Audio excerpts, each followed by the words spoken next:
ప్రతాన్ Ramakrishna Goud, Telangana film chamber chairman.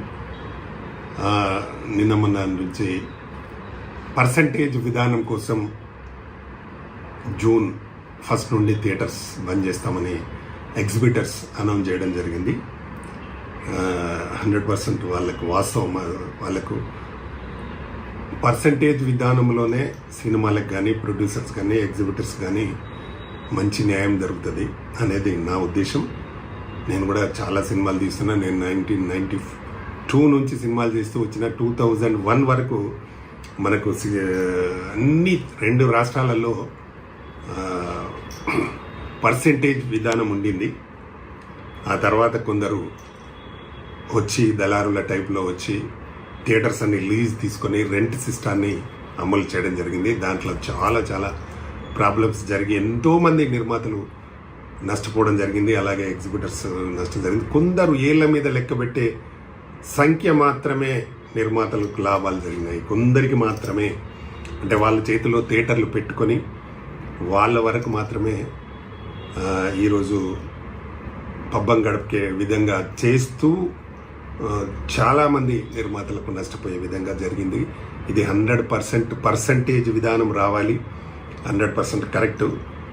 ప్రతి 2 రాష్ట్రాలలో ఉన్న థియేటర్లో దాదాపు 1860 థియేటర్ల వరకు స్క్రీన్స్ ఉంటాయి.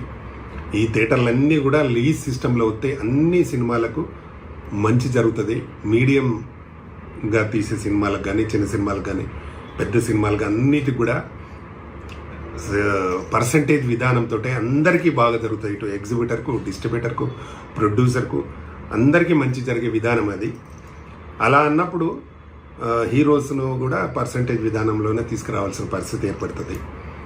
ఎందుకంటే కోట్ల రూపాయలు ఏమని హీరోలు అడగట్లేదు. వీళ్ళే నిర్మాతలే మాకు మీరు కావాలి, మేము ఎంత ఇస్తాము, మీరు కావాలి ఎంత ఇస్తామని డిమాండ్తో వెళ్ళి అడిగి తీసుకుని వాళ్ళతో సినిమాలు చేస్తూ ఉన్నారు.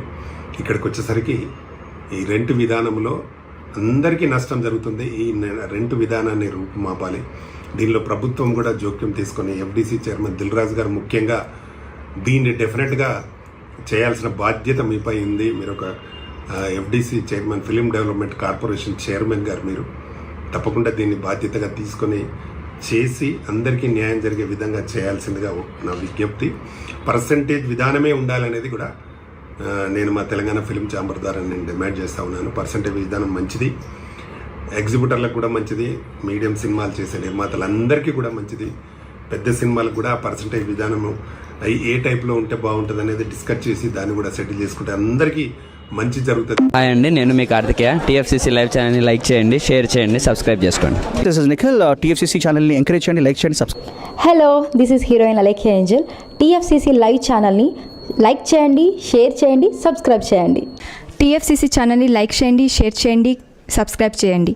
నేను మీ హీరోయిన్ మౌర్యాని. Thank you. అందరికీ నమస్కారం, నేను మీ Geetha Madhuri. TFCC live like చేయండి, షేర్ చేయండి, సబ్స్క్రైబ్ చేయండి. హాయ్, అందరికీ నమస్కారం, నేను మీ Madhupriya. Please like, share, subscribe to TFCC live. Please subscribe TFCC channel. Like చేయండి, షేర్ చేయండి. టీఎఫ్సీసీ ఛానల్ని లైక్ చేయండి, షేర్ చేయండి, సబ్స్క్రైబ్ చేయండి. Hi, please subscribe TFCC.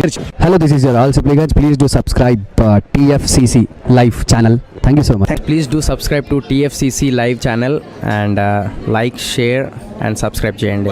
Hi, నేను మీ Vijay Shankar. TFCC channel do subscribe, like చేయండి, షేర్ చేయండి. Thank you. నమస్తే, నేను మీ కార్తిక. టీఎఫ్సీసీ ఛానల్ని షేర్ చేయండి, లైక్ చేయండి, సబ్స్క్రైబ్ చేయండి. అందరికీ నమస్కారం. I'm your favourite actress Ankita Maharana. Like చేయండి, షేర్ చేయండి, సబ్స్క్రైబ్ చేయండి. TFCC live. Love you all.